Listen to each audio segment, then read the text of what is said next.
Today we are talking with Rosemary Sullivan, the author of Stalin's Daughter, The Extraordinary and Tumultuous Life of Svetlana Alliluyeva. Welcome to Redera. Thank you very much. Lovely to talk to you. Thank you. You have a wonderful book on a very complex subject, and I would like to focus a little bit on who is Svetlana and why we should care about her and her life. Well, she made a huge sensation with her defection to the United States in 1967. Apparently more people were at the airport in 67 than were there to greet the Beatles. So she has a place in American history. But in fact, I was shocked when I read her obituary and began to search for her to discover that no biography had been written about her.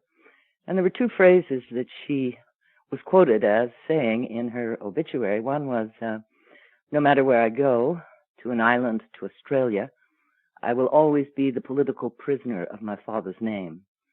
And then she said, you can't regret your fate, but I do regret my mother didn't marry a carpenter. So I thought, a woman who can move from that level of tragedy to humor must be an interesting person. So the question was, in my mind, oddly enough, what is the difference between being the dictator's daughter and the dictator's son? Usually the son turns out to be a parody of his father. But what could this child's childhood have been like? Growing up in the Soviet Union, she was 41 when she defected. And what did she mean by saying political prisoner of my father's name? And what did she mean by that? Well, she carried within her an extraordinary number of tragedies. That she survived at all is astonishing. When she was 6.5, her mother, Nadia, committed suicide. It was a state secret. The apparatus was so effective that the word that it was appendicitis was spread. And even though at that time the Soviet population didn't know Stalin had a daughter, those who heard thought of it as a natural death. When she, in 1937, during the period of the Great Terror, her favorite aunt and uncle were arrested, and they were later executed in 41. But such was the level of secrecy that aunt and uncle just disappeared, and no one could explain it. In 1942, she fell in love with a much older filmmaker, Alexei Kapler, and her father, finding this out, had her followed, had her conversations taped, and so on. And Kapler was warned to get out of Moscow, and when he was a little too slow in the process, he was arrested and sent to Siberia for 5 and then another 5 years for as a British spy. It was at that moment that Svetlana understood that it was her father who was doing these things. Before, it was simply these were enemies of the people, and somehow a mistake had been made with her aunt and uncle. In 1947, 2 aunts were arrested and consigned to solitary confinement at Lubyanka. They served 7 years, and the only explanation was they talked too much. So if you bundle all those tragedies together, as a friend of hers, Jane Renfrew, British, said, Svetlana had a skin less than the rest of us. She had been so flayed. And yet here is this courageous act of defecting. It was, her father had died in 1953, so it was long after her father's death. But as she said, if her father had known, he would have killed her. And here she is rejecting being what she called state property. So the pattern of her life is absolutely fascinating because she's caught in the middle of the Cold War. She's a pawn in between the Americans and the Soviets. She's a woman who asserts her independence in spurts and then falls back into the pattern of passivity that seems to have been the consequence of many, many years of communist rule. She was also a writer. She wrote a marvelous book called 20 Letters to a Friend, which is her portrait of growing up in her childhood. So I think there's, in her life, there's a model for other women. In her politics, there's an allegory of the Cold War. And she reminds us, because she was always dogged, whether by the CIA or the KGB, by the secret police of both countries. She reminds us that there are power structures that shape our lives to which we remain oblivious, and whether we can do anything or not about that, we should be aware of it. And since we talk about the power structures, and that's why she mentioned the political prisoner. Yes, because she wasn't speaking simply of being in the shadow of her father. She was speaking of being in the shadow of her father's name, so that she could never be free of the projection, and even sympathetic people projected onto her the notion she was Stalin's daughter. So she was inadvertently part of the politics of the Cold War. So I think that's what she meant by political prisoner. Not just the ingested and internalized authoritarian figure of her father, but also, when I was in the United States, apart from her friends, such as Joan Kennan or Robert Rail, the CIA officer who helped her to defect, she was considered unstable, and the gossip was always about her instability. Whereas in England, when she lived there, from the 1990s to about 1996, when I interviewed people like the Dowager Lady Pamela Egremont said that her reputation was for instability, they said, oh God, no, she was as solid as a rock. So there was politics involved in the reading of Svetlana, and she could never escape that. Defecting to the United States does not solve the problem, it just compounded the problems, because now you have two U.S. and American power structures against you. Well, the most interesting discovery for me, and it's why I begin the book, is that when she defected, what had happened was she had fallen in love with an Indian man who was working as a translator in the Soviet Union, Rajesh Singh, and he was very ill, and so she sought permission to marry him, thinking that they could both go together back to India where the climate might be better for him. But as Stalin's daughter, she had to get special permission, and when she went to the Kremlin, she was told under no circumstances could she marry Rajesh Singh, reminded that this was a law her father instituted against marrying foreigners, and asked why she wanted to live with this old man anyway. And he died. It was a heartbreak for Svetlana. And he had always wanted to be buried in the Ganges, so she said, I'd like to take his ashes back to India. And the very next day, she was given permission. Now, why? Because trade, the Soviet Union was selling arms to India. Rajesh Singh's nephew was in the government of Indira Gandhi. So again, a political explanation for permission. When she was in India, she fell in love with the country. You can imagine leaving the kind of dour, monochrome reality of the Soviet Union and entering that incredible flamboyance of India, of Delhi. And she asked to stay on. She was able to extend her visa by almost 3 months, which was unheard of. But eventually the Soviet embassy in Delhi said, you're going back. And the night before she was supposed to leave, she thought that she might, if she went back, she might hang herself, is how she put it. She thought with great tragic sense that she might not see her children for a long time, but one was 22, one was 17. They had separate fathers who were very close to them. They were on their way in their education, so she impulsively, as she did everything, packed a suitcase, got a taxi, and drove to the American embassy. And when she walked in, it's almost a mad cop comedy, because she was allowed in even though the embassy was closed, because it was clear with her Soviet passport that she was a defector. But who was she? So when they called the second secretary, Bob Rail, and the consul, George Huey, together, she turned and she said, well, you may not believe this, but I'm Stalin's daughter. And George Huey said, you say you're Stalin's daughter? The Stalin? And when they checked by telex with the American government, it turned out that the FBI, the CIA, and the State Department, none of them had any files on Svetlana. They didn't even know Stalin had a daughter. So what had to happen was she had to be spirited out of the embassy or ejected because it would be an international crisis if she wasn't. So she was actually carrying her passport, very unusual for a Soviet citizen. And the ambassador, Chester Bowles, made the very charitable decision to say, okay, we'll get her a flight to Rome with an ongoing flight to the United States. But when she was in midair, the embassy received a telex saying, kick her out, have nothing to do with her. So she wasn't easily or smoothly spirited to the United States.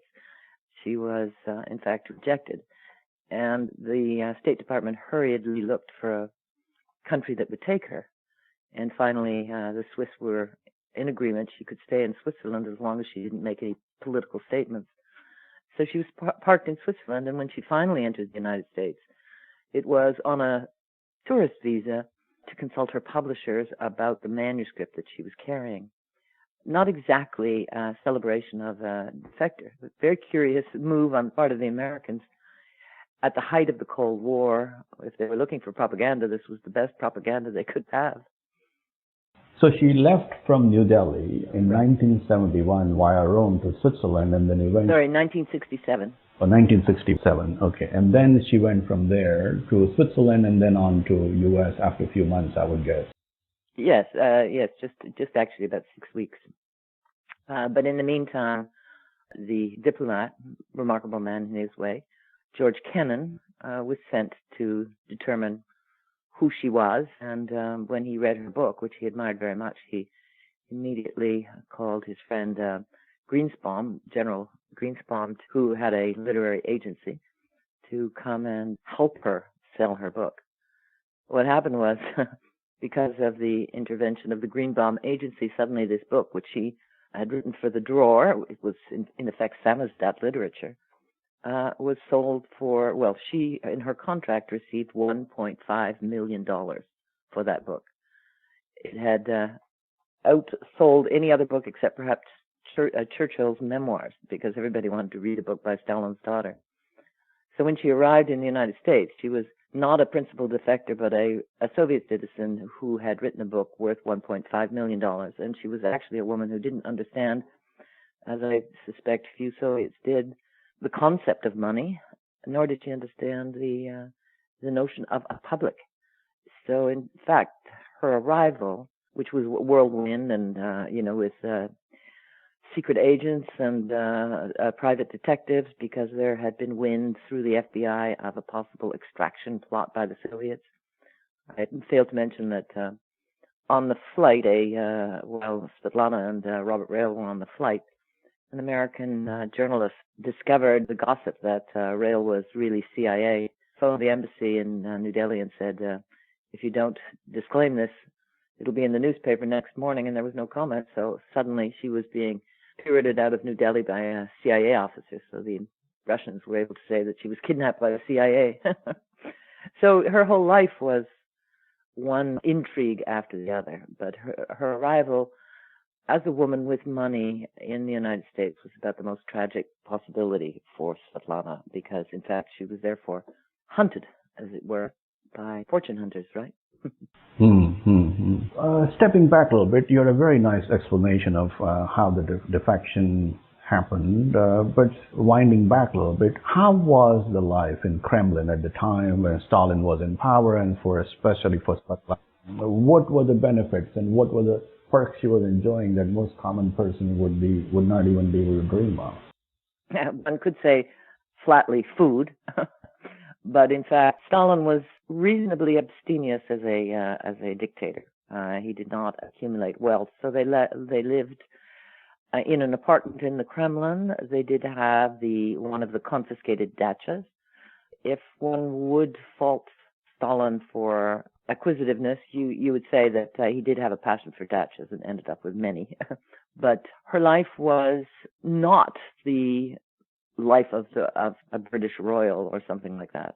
However, her mother, who was a dedicated Bolshevik, believed deeply in education, so she had a governess. Her brother had a governess. But there'd be family picnics where many of the Bolshevik leaders would gather, whom she thought of as uncles and aunts. And in fact, in her book, 22 Letters to a Friend, she describes her childhood up till the point her mother committed suicide as that place of sunshine. But after her mother's death, Stalin moved their apartment in the Kremlin. Presumably, he wanted to separate himself from the sadness of his wife's death. And suddenly, because it was 1932 and things were changing, there was a almost military regime that organized the house, so that all these strangers came to guard and protect. Svetlana did have a wonderful nanny who was a kind of equivalent of Pushkin's nanny, or a beautiful soul to whom she credited her capacity for morality and her love of nature and so on. So that nurturing relationship, I think, probably saved her. But it's very amusing. When I was in Moscow, I went to the state archives and was able to find a correspondence between Stalin and Svetlana from her side from the age of 7. And he was trying very hard to be a good daddy. So these letters would be, Dear Paposhka, and he'd write back, Dear Svetanka, and your devoted daddy. But he often signed himself Joseph Stalin the Peasant. But even there was a minister from Georgia, Charkiani, who wrote a memoir, and he said he was shocked by Stalin's sentimentality towards Svetlana, since he had no sentimentality at all in any other area of his life. He could consign whomever he thought was a threat to prison or Siberia or worse. So that childhood was, luckily, the first 6.5 years were stabilizing.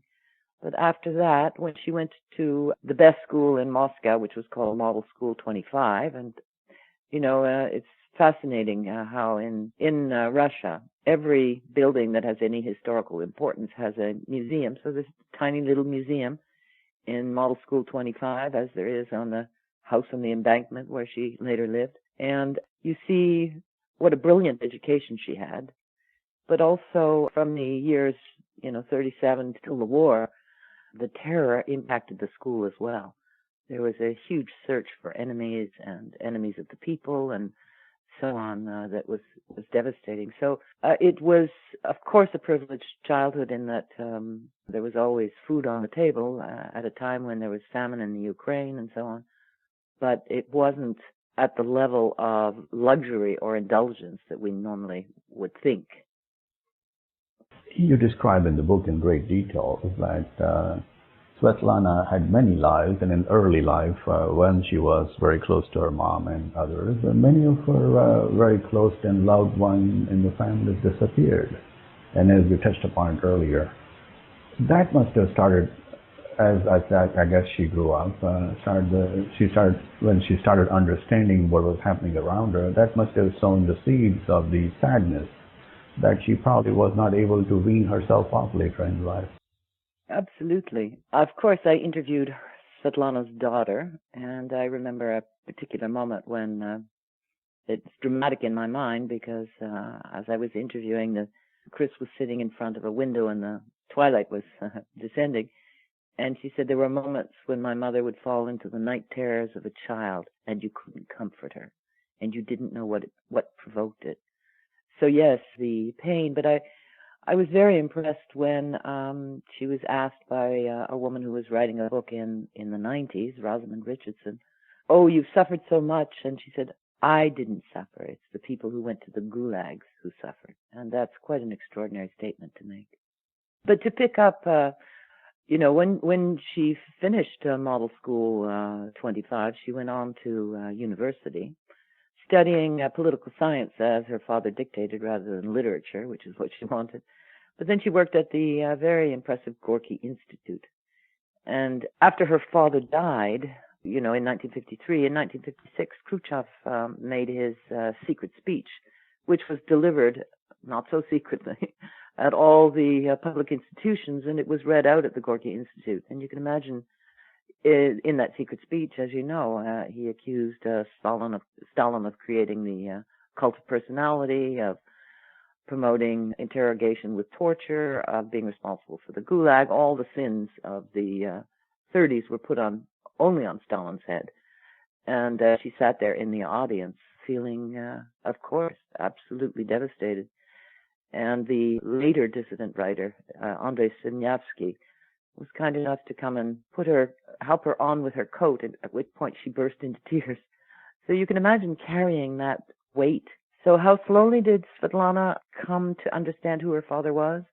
In 1942, as I say, she not only had a love affair with Kapler, who ended up in the Gulag, but she discovered that her mother had committed suicide by reading about it in the foreign press. She was able to read English very well. In fact, her father insisted she learn English because it was the war and the Americans were allies. There was an article that declared unequivocally that Nadia had committed suicide, and she ran to her grandmother, and her grandmother confirmed. So her grandmother had known it all this time, but nobody had told the child. As a biographer, you have to be careful of family anecdotes, but Marcia Peskova, who was the granddaughter of Gorky and a childhood friend, remembered seeing that article in the newspaper and remembered Svetlana's response. So it seems a credible reality. Still, after her mother died, her father had said to her, command, don't ask. I'm your secretary. So she used to send little notes, dear first secretary, I command you to take me to visit the new metro. Dear first secretary, I command you to take me to the movies. So she was getting this ambiguous. He also created an imaginary friend for her, Leolka, who was perfect in everything, so therefore whom she hated. So she was getting this double message to be passive and quiet and a good little girl, and at the same time to command. But the emotional complexity of that childhood made it very difficult for her to separate herself from her father. I remember talking to the journalist Melvin Cobb, who said, if you're the child of a dictator, you have two options, either to completely reject or completely accept. Svetlana was somewhere in the middle. But by the end of her life, as she lived in old folks' homes in tiny little rooms, she always had her bureau of pictures, and there was never a picture of Stalin. It was Nadia, her daughter, her children. She rejected her father, but it was always complex, because I think she made a very shrewd comment. She said to dismiss Stalin as a madman, as some kind of insane dictator, voracious and ruthless and so on, is too easy. He was more complex than that. But he was also part of a system and could not have done what he did without the cooperation of thousands. So without defending her father, she wanted to clarify his role. So she was often accused of not rejecting her father, which I don't think is accurate. I think she understood who her father was. She wrote a second book called Only 1 Year, and her statements about her father's lack of conscience, about the way he treated people. There were people whom he considered valuable. The vast majority were dispensable. There were very aggressive, critical comments about her father, but she stuck to that notion that demonizing Stalin should not be used as a way of what she felt was accommodating a political system that was inhuman, or I should say inhumane. Mm-hmm. It's always difficult as a child when you take a birth in a family. You don't make a selection. You're born there, and that's your fate. As she would say. That's your fate, as she would say. And then, of course, what happens to your life gets intertwined with what they have done or their actions.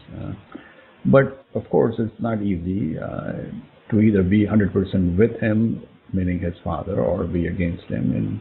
And living in a country that had a very critical view about Joe Stalin also compounds her problem.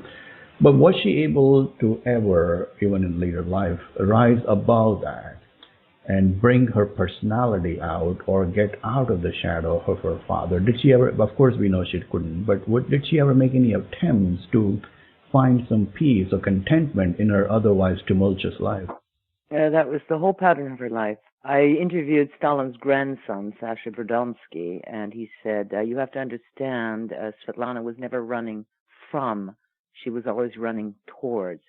She believed she could create a peaceful life for herself, even though he Sasha Berdonsky didn't believe it was possible. You know, the first rebellion, she was convinced her father was profoundly anti-Semitic. If she's close to her father, she must have a strong opinion that should be taken seriously.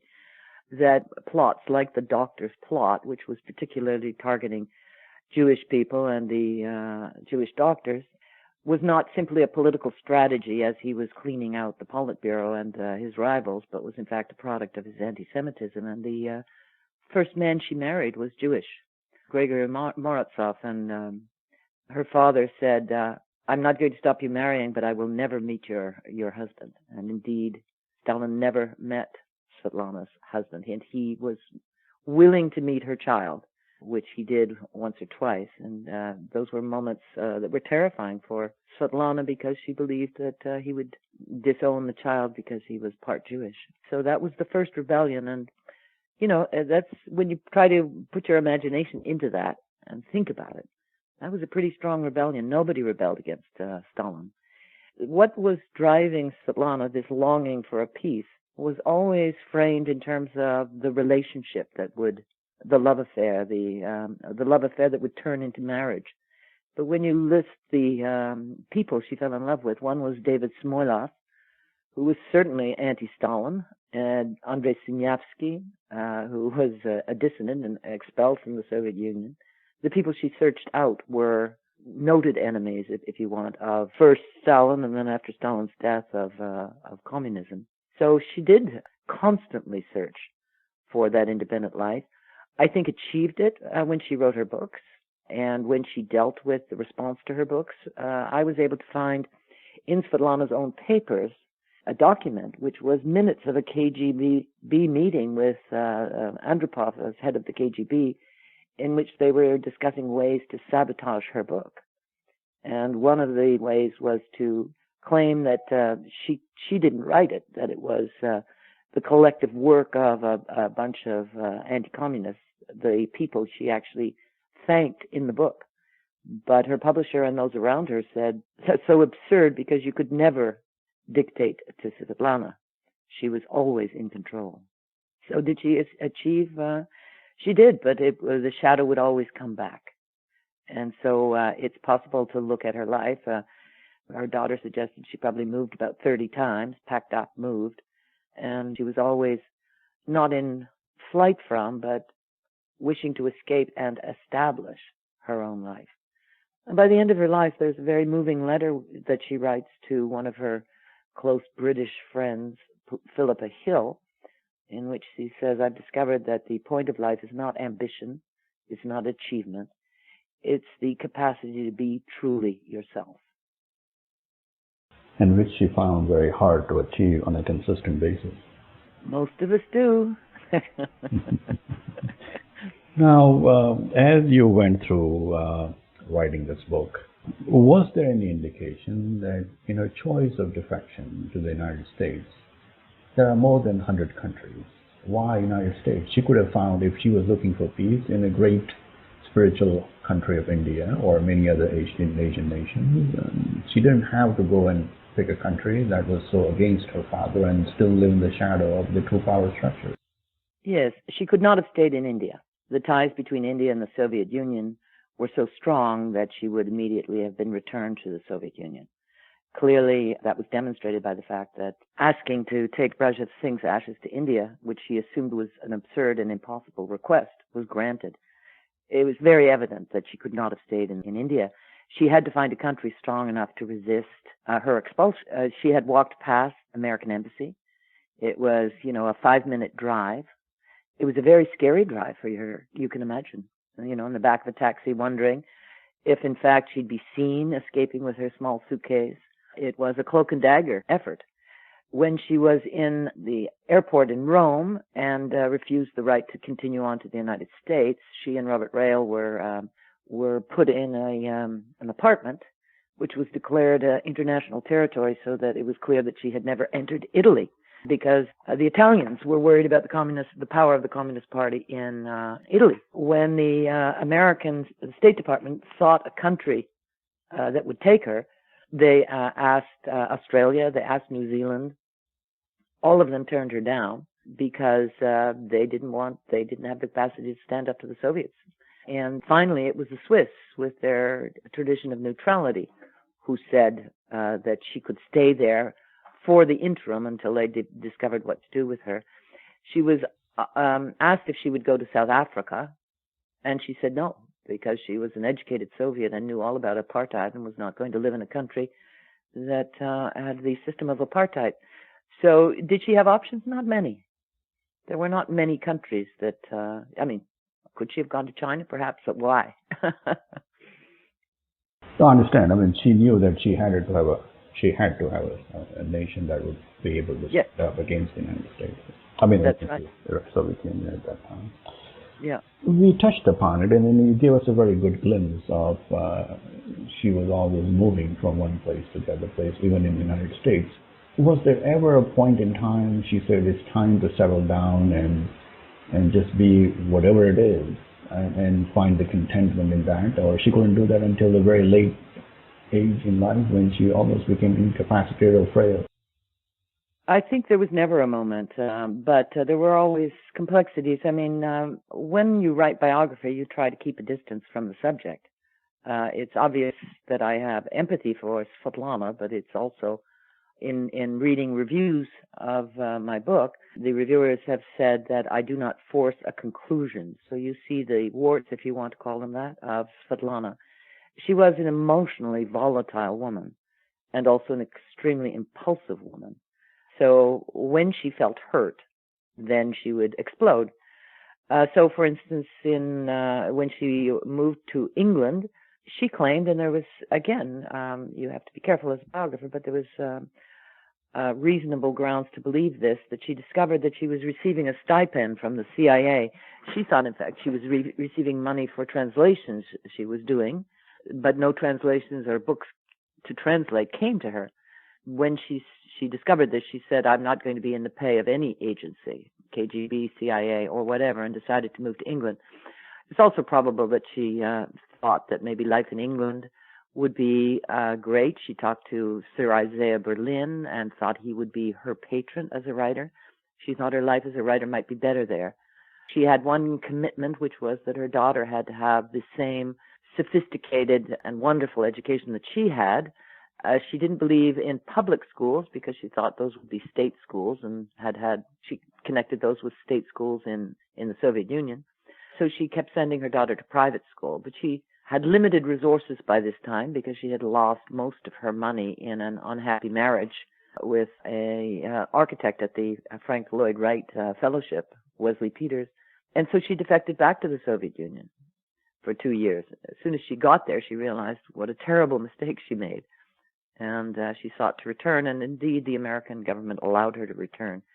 So she was always on the move, and sometimes it was because she was hounded by reporters, discovered by reporters, as happened when she was living in the south of England. Sometimes, as happened when she was living in the Richland Center in Spring Green, Wisconsin, somebody came to visit who was suspicious enough that she thought she was being pursued by secret police. When she was aware that she was about 83, she said, if they ever come to claim my ashes, these are the numbers to call. And by they, she meant the KGB, because she felt that as Stalin's daughter, she was a symbol. When she returned, redefected, as it were, to the Soviet Union, it was a great triumph for the government, right? And she was allowed to leave because Gorbachev gave her permission to leave. But as a symbol of the stray daughter, the person who defected but then understood their mistake, a bit like Solzhenitsyn, right? She felt that indeed she was abductable until the end of her life. I don't myself believe that. I do think that she was certainly a minor figure in the whole Cold War affair in that sense. I don't think after her initial defection, when I read the FBI file, a memo from J. Edgar Hoover saying there is a Soviet operative called Sanko who's had a history of extractions, we'd better watch him. I don't think after the initial few years the Soviets were that interested in her. But they were very pleased when she redefected. Which year was it, and how long was she back in the Soviet Union? It was 1984 to 1986. So she was back in the Soviet Union for 2 years. When she returned, she gave a press conference and then disappeared. The Kremlin wanted to give her all the perks of the Soviet elite, you know, a great apartment, a great school, a great chauffeur, and so on. But she tried to think where she could go to be as invisible as she could, and she went to Georgia, her father's home country, which was, of course, 50% of Georgians hated Stalin, and the other 50% revered him. And as someone who was his daughter who refused to talk about him, she found comfort in very few places and waited. Her ex-husband, Wesley Peters, his brother-in-law was a state senator, Hayakawa, and it was through probably the intervention of Hayakawa that her daughter was allowed to leave the Soviet Union and return to private school in England, and Svetlana was allowed to enter the United States. Because, of course, as soon as she redefected, she was given Soviet citizenship, and her American passport was withdrawn. So it took her a while to be able to get permission to get out of the country, and she was very lucky that Gorbachev was in power. A second document that Svetlana had in her possession, and she's not here to ask how she got them, but it had to be, I would say, there had to be some CIA involvement in getting those documents. This second document was a meeting, Politburo meeting with Gorbachev and his ministers, in which they discussed whether she should be allowed to go. And it was Gorbachev who said, "Why not? She's no help to us." Yeah. But when she did return, her daughter would not like to see her, and her son also was not very thrilled about it either. No, that's not quite right. Again, this is a complicated thing, but when she defected in 1967, the KGB came up with a plot to publish a version of her 20 letters to a friend. They were able to obtain the manuscript, which was circulating in about 6 copies in the Soviet Union. And their idea was to bring it out early so that it would, a censored version, so that it would preempt the official version. I have to laugh. I mean, I guess their conclusion was no American would buy the book twice. But that plot didn't succeed. But her children, as is clear in this memo that I mentioned with Andropov's meeting, were used as pawns. So when I interviewed her cousin, Leonid Alliluyeva, he did say that it was curious to him that Joseph, her son, at the time of her defection, was moved out of Moscow and then moved back, which is a sign that he might have initially resisted and then accepted. Children called their mother unstable, promiscuous, etc., just the very line that the Soviet government was taking.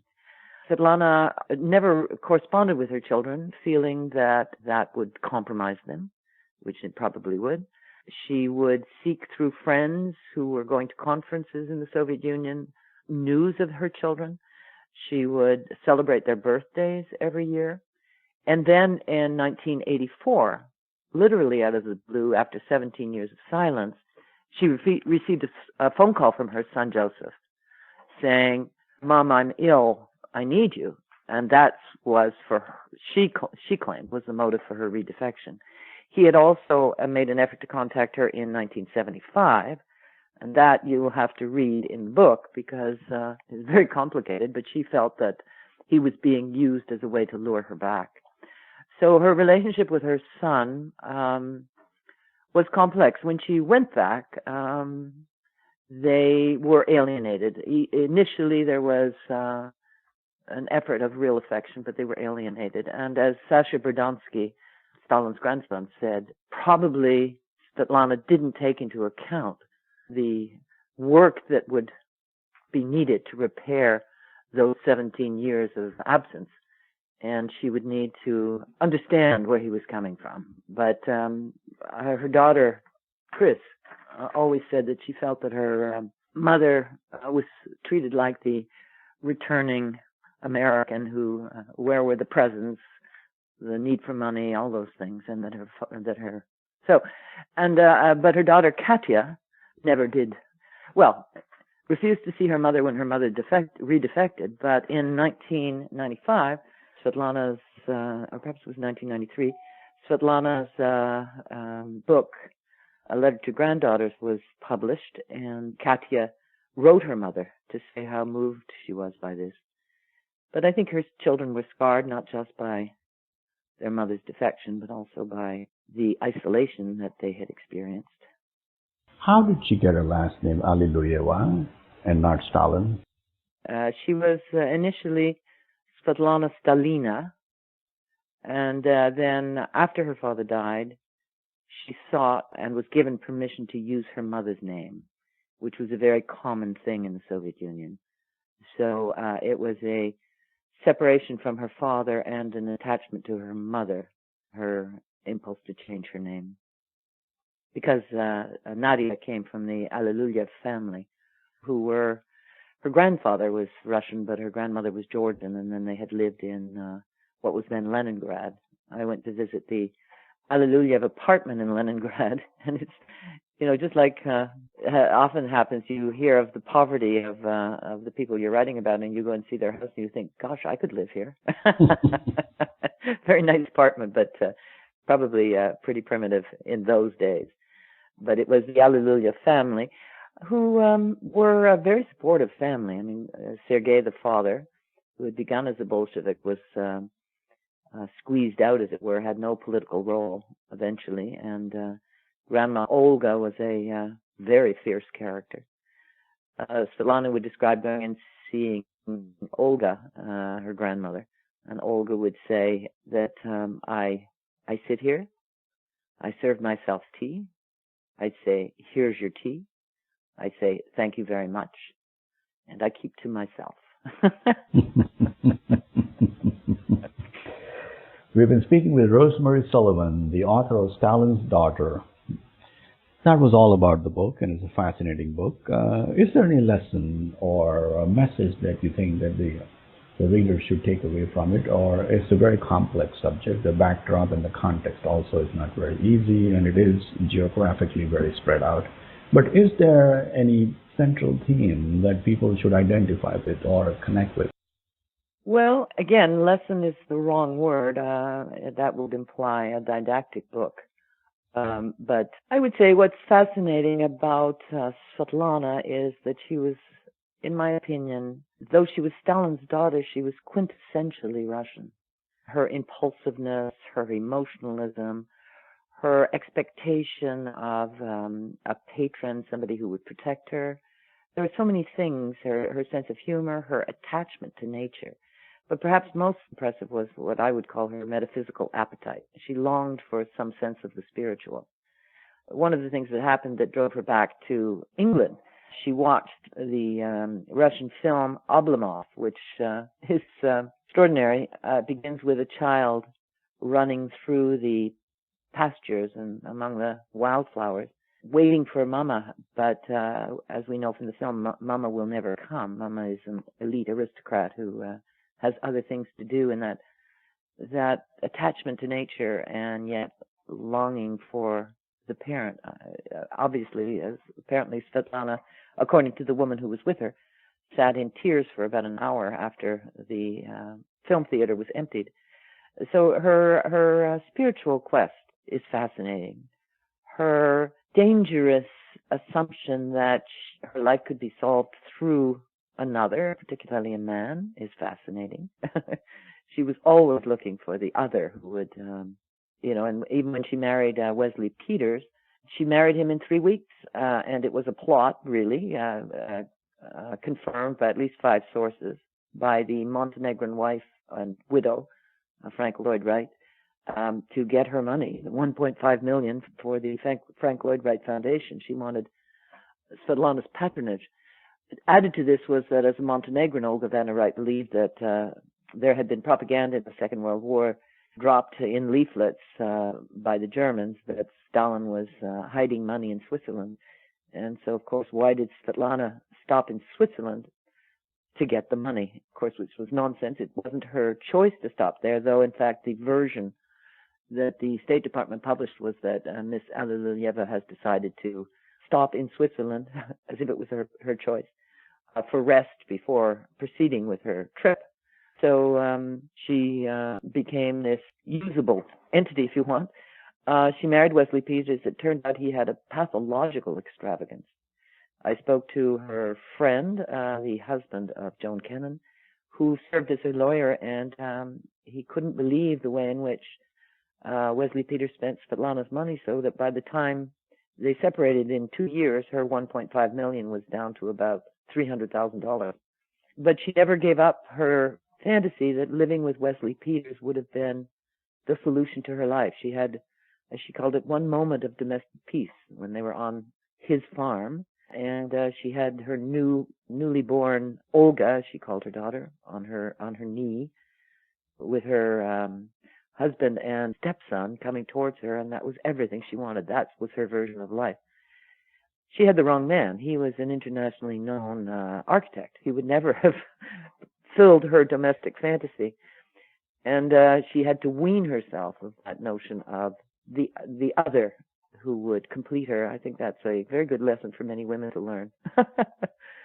And also, I suppose there is, of course, the issue of the Cold War. I mean, there are contemporary historians who are saying that the United States missed an opportunity for detente, the only real opportunity, at the time of Stalin's death. Joshua Rubinstein has written a book called The Last Days of Stalin, in which he claims that the Kremlin was seeking an end to the Cold War in '53, and that the Americans made it impossible. How realistic that is or not, I don't know. I suspect it's not, but there are many themes to pick up from this book, I think. I hope. A very fascinating book, and thank you for that beautiful overview of what amount of work you've done there. So how was it, I would like to know a little bit more about the author. So far we have talked about the book. How was it to work with CIA and FBI and the state archives in Russia? And I'm sure it was not a very easy task to collect information, understand which is good, which is not good, and what is useful, and then weave a story through a source on a subject that you can't interview. Yes. Well, this is my fifth biography, my 14th book, but my fifth biography. And indeed, with my very first biography, which was about a Canadian writer who, among literary people, is very well known, Elizabeth Smart, who wrote a wonderful book called By Grand Central Station, I Sat Down and Wept. It's been called one of the 5 masterpieces of poetic prose in English. And when I was writing that book, I had my first lesson in collecting CIA documents, FBI documents. It's under freedom of information. As long as you're patient, you will get the documents, however redacted. In the case of Elizabeth Smart, it had to do with a trip she made during which she was arrested. And it was an unsuccessful search because I was informed on my multiple requests for explanation that she was cross-referenced with somebody who was still a danger to the Soviet Union, to the United States. So the research is, for me, something I know how to do. I was able to get the CIA files that they were willing to give me, the FBI files, the State Department files. One of the marvelous things as a writer when you're dealing with the United States is the apparatus that you have at your fingertips to collect this kind of documentation. You can write to Princeton and say you need the files on George Kennan, and you will receive them. So that search for the American side of the story, including an amusing podcast of the International Spy Museum with Robert Rail, which first alerted me to his role in her defection. So part of the problem is to decide when you have enough information. Now, researching in the Soviet Union was, of course, much more difficult. I needed to have a researcher's visa and was able to use a contact at the University of Moscow to secure that visa. And each time I tried to enter the archives, it a discussion, let's say. But I was never, of course, able to look at KGB files. There was a moment when that was possible under perestroika, but they are closed now. I had access to and friends in the Department of Slavic Studies at the University of Toronto, wonderful historian, Lynn Viola, who wonderfully read my manuscript to make sure there were no historical glitches. I was in contact with the historian Stephen Cohen. It's a thorough process, but people talk about the research, but biography is such an adventure. You're searching for another life, and so each new document is a revelation.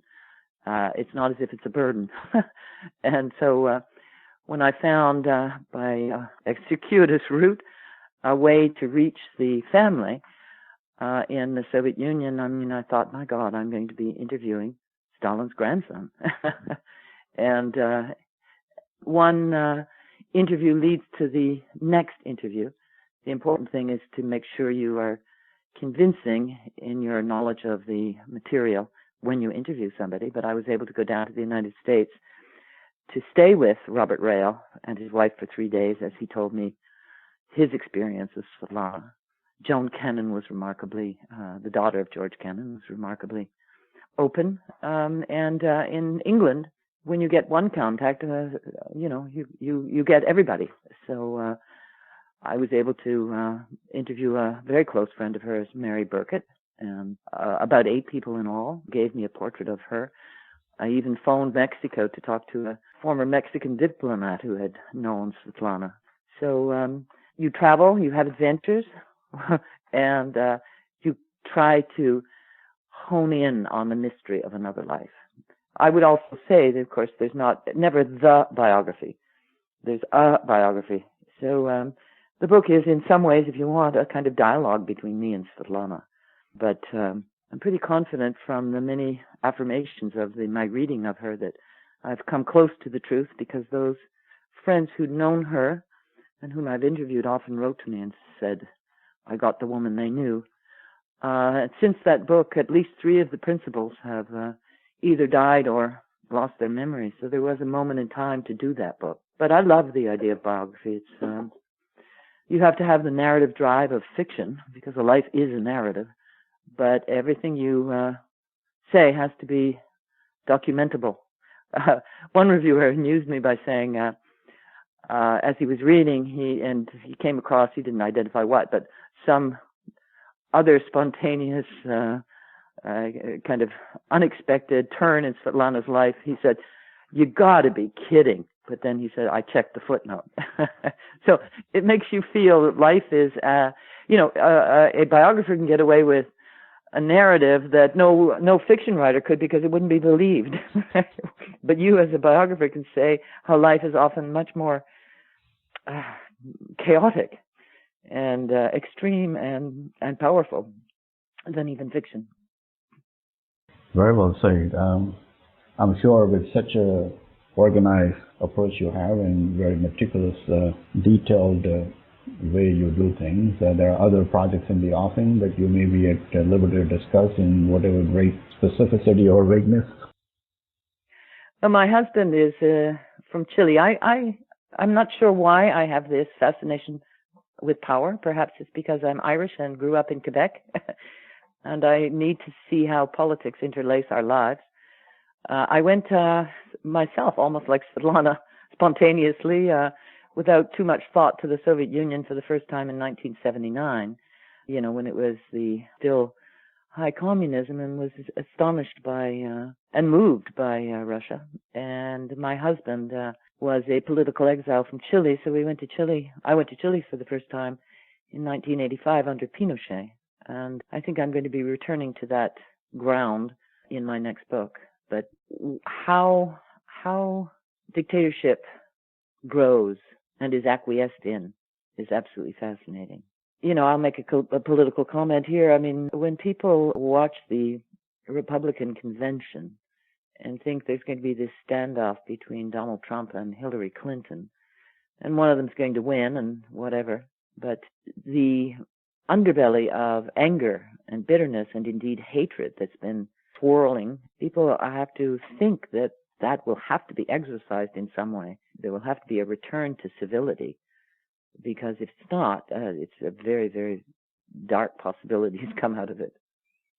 Yeah, the forces that we were fighting against, maybe the forces we have to fight within. Well, it's interesting. I was a friend of a wonderful painter who died at the age of 93, a British-Mexican painter called Leonora Carrington.